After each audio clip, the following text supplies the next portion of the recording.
Hello बच्चों, let's read this question and the question says that solve 4y 1 by 2 into 3y plus 1 minus 1 by 3 into 5y plus 2 is equal to y minus 1. Now let's see the options. Option A 5 by 8, option B 5 by 7, option C 7 by 9 and option D 8 by 11. तो आइए अब इस question को यहाँ पर हम solve कर लेते हैं. इस क्वेश्चन में कहा गया है कि हमें इस इक्वेशन को सॉल्व करना है y के लिए.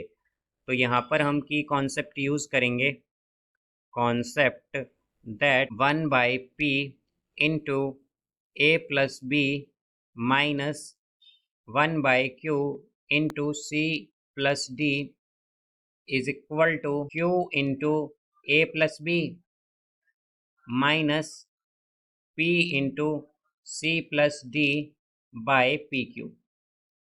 तो अगर हमारे पास 1 by p into a plus b minus 1 by q into c plus d हो तो उसे हम लिख सकते हैं q into a plus b minus p into c plus d by p q. अब इसी तरह अगर हम देखें तो हमारे पास ये जो इक्वेशन है ये भी कुछ इसी फॉर्म में है. तो ये क्या हो जाएगी हमारे पास यहाँ से, ये हो जाएगी यहाँ पर 3 इंटू 3y प्लस 1 और ये आएगा minus 2 into 5y plus 2 by 3 into 2 करेंगे तो ये 6 होगा डिनोमिनेटर में, is equal to y minus 1. तो यहाँ पर ये आएगा 3 इंटू 3y तो ये आएगा 9y प्लस 3 इंटू 1 तो 3 और माइनस 5y इंटू 2 तो क्या होगा माइनस 10y और माइनस 2 इंटू प्लस 2 तो ये आएगा minus 4 divided by 6 is equal to y minus 1. अब यहाँ से अगर हम देखें तो 9y माइनस 10y तो क्या होगा माइनस y.